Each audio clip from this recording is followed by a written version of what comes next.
Jeff Bezos, Elon Musk, Bill Gates. What do these people have in common? Well, it's obvious. They're the richest people in the world. They have so much money, it is literally impossible for some of us to fathom how rich they are. And the United States, China, Japan, Germany, what do these countries have in common?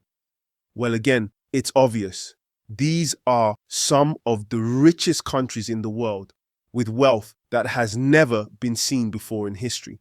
Well, what if I tell you that insane wealth is not the only thing that all of these people and countries have in common? What if I tell you that despite their insane wealth, they have something else that you and I have? Something filthy and disgusting that many see, albeit erroneously, as the opposite of wealth. Debt. Yes, Elon Musk, Jeff Bezos, the United States, and China all have debt. Debt. The whole world has gone crazy with it. Even banks, the places storing everyone's money. You'd think they would at least be sane and safe, right? Nope. They run on debt too. They borrow money to lend money. And they lend money they don't even have. The entire financial system is one big, elaborate game of hot potato. Except the potato is a time bomb, and somehow the guys passing it around are getting richer. Despite accumulating debt, they can't stop making money. So, the system feeds upon itself. The whole world has become a giant IOU machine running on borrowed money to lend you borrowed money so you can borrow more money. But how did we get here? How did everything get so fucked up and convoluted? And more importantly, are we doomed to forever be caught in the machine, chewed and spat out at the mercy of our government and our beloved billionaires? Well, let's start simple.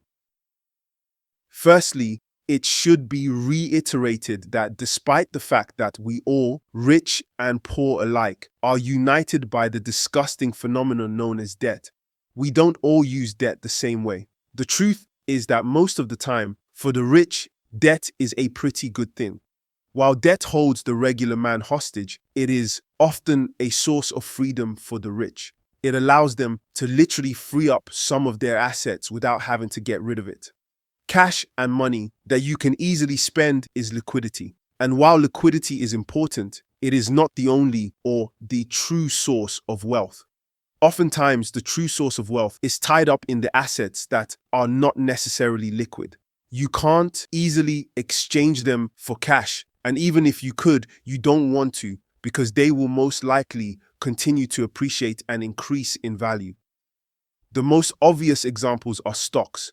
So instead of getting rid of their stock for petty cash and petty liquidity, the richest among us borrow against it. It's called leverage. They leverage their insane, less liquid, but immensely valuable assets to gain access to liquidity. This helps them service short-term needs that require liquidity, while also giving them huge tax advantages. By taking on debt, they would only have to pay paltry interest, way lesser than the capital gains tax they would have had to pay had they sold their assets. And the interest rates they pay are even lower than you and I would pay when we take a loan. Because, well, unlike you and I, billionaires have a shitload of money tied up in stocks, and they're obviously good for it. Debt, at its core, is just spending money you don't have yet. Need to plant crops, but have no seeds? Borrow. Need to build a house, but have no bricks? Borrow. Want to start a business, but don't have capital? Borrow. Debt allows people to do things now rather than waiting for money to accumulate later. It is like a time machine for cash flow. It is dangerous, but is not necessarily a bad thing, not even close. In theory, debt is a risk. If you can't pay it back, you're in trouble. But in reality, when you're rich, powerful, or a government, debt works differently for you. If you owe a little money, the bank owns you. If you owe a lot, you own the bank. During simpler times, if you didn't have money, you simply didn't get things. No credit cards, no bank loans, no trillion-dollar bailouts. The times were simple, but things just weren't getting done at the pace they could have been. Then people realized that promises of things could be just as powerful as the thing itself. And what is debt but a promise? So the times became less simple. You wanted an army? You don't just wait until you have enough money to build one. You promised your soldiers a future full of gold and land if they won. Debt. And this is why Elon Musk's debt is better than you and I.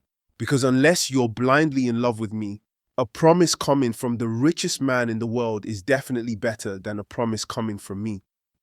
Even more than regular folks, debt has been the fuel of ambition for countries and empires since day one. Kingdoms borrowed to wage wars. Merchants borrowed to fund expeditions. Industrialists borrowed to build empires. The rich never spend their own money if they can help it. They use someone else's. The US borrows trillions from investors, institutions, even other nations. But is America shaking in its boots? No. Why? Because it borrows in its own currency. Best case scenario, it spends the borrowed money wisely and does good things quicker. Worst case scenario, it prints more dollars. Companies do this too. Tesla isn't worth hundreds of billions because it has a giant vault full of gold bars. It is because investors believe it will keep growing, and that belief lets Tesla keep borrowing to fund expansion. But belief can be dangerous. Even the biggest giants fall. And just as debt can make you seem bigger in the short term, it can also make your crash a lot more significant. The game is simple though. If you can make your debt work for you, you win, and you don't have to worry about an impending crash. No risk, no reward. Enough of the debt gospel. Okay, we get it. For the poor, debt is always bad. But for the rich, it's always good. Right? Well, no, absolutely not. I mean, even at the surface level, the world's current obsession with debt raises a few big questions. If we keep borrowing and borrowing, when does it end? When will the chicken come home to roost? And if everyone is borrowing, where is the real money? Who actually owns anything? Well, the simple answer to that is something's got to give. And nobody owns anything. We're all just playing the game of promises. We will own everything now, but we won't really own anything. Or even though we own a lot now, it won't actually be ours. But it's all right because it will help us own a lot more in the future. If that makes absolutely no sense, it is because it doesn't. It may make sense at the beginning during the first promise, but like anything in life, too much of it and the system begins to collapse. Everyone knows this, but what nobody knows, or at least what is harder to know, is at what point do we reach the breaking point? When does it all become unsustainable? Some would argue that it already is. Others would say it's not.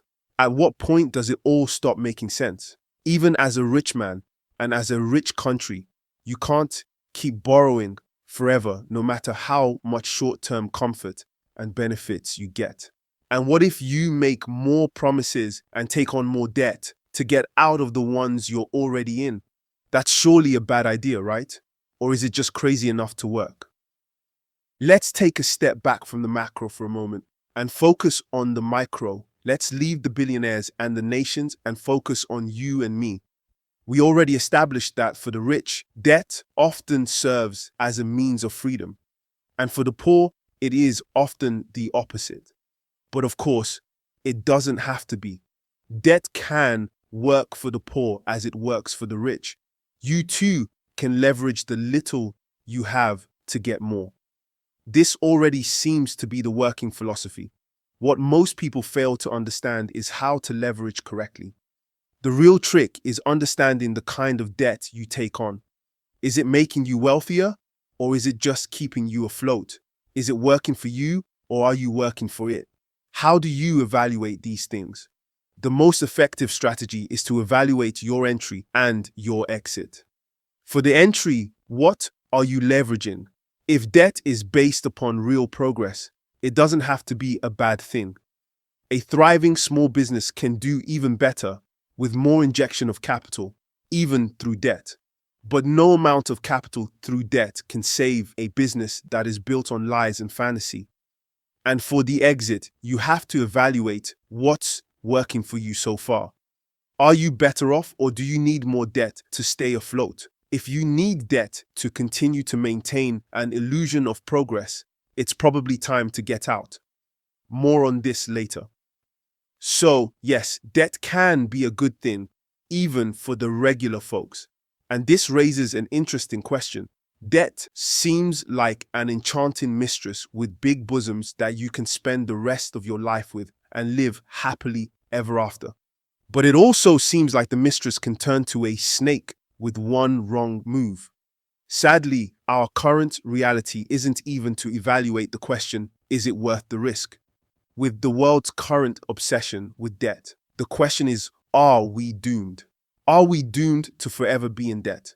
I mean, if debt is the key to wealth, leveraged by the richest men and the richest countries, and if debt can provide just as effective a result for the poor as it does for the rich, does that mean that spending your own money is actually a mistake? If a thriving country can do even better with debt than with its own money, and if a thriving billionaire can do even better with debt than with his own money, and if a small business can do the same, are we all doomed to live, build, and scale only by borrowing? Maybe even keeping our own assets untouched like the billionaires do? On paper, avoiding debt sounds wise. No loans, no stress. But in reality, that's like bringing a wooden sword to a gunfight. Because if everyone else is leveraging debt to build, grow, and expand, but you're trying to do everything with just what you have, you're already behind. The game is rigged. The system has already been set in motion, whether we will like it or not. So is there still merit in moderation? Maybe, most likely. But in a world of luxury, luxury brought about by debt, not taking on debt is most likely a luxury most of us cannot afford.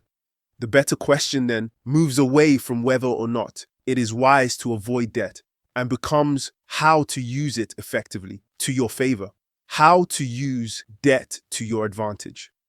If you do take on debt, you must do so knowing that at the end of the day, debt is leverage.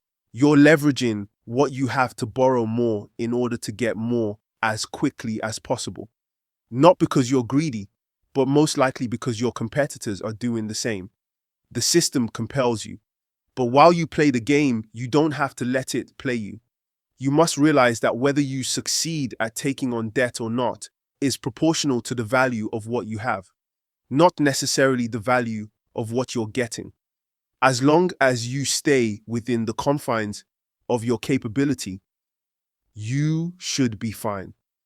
Debt becomes risky when you overshoot your leverage, or when you let yourself get caught up in the loop of falsifying your leverage by borrowing more to acquire leverage to borrow more, and so on.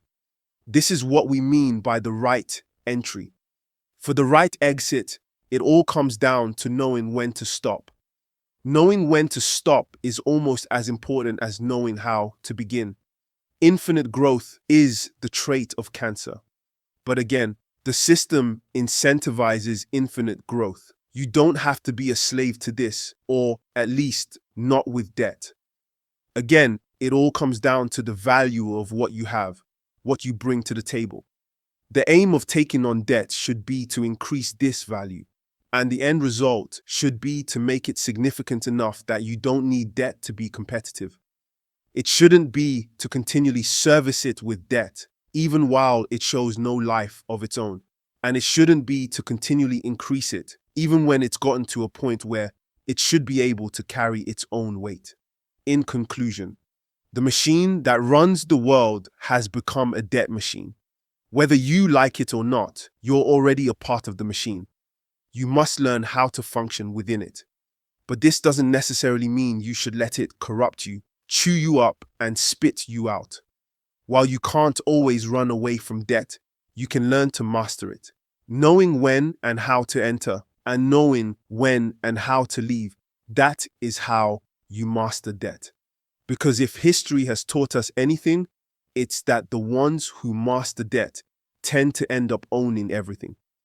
What do you think about leverage? Do you think it reflects the human drive to achieve more, take risks, and be brave? Or do you think it mirrors our vulnerability to hubris, impatience, and short-term thinking?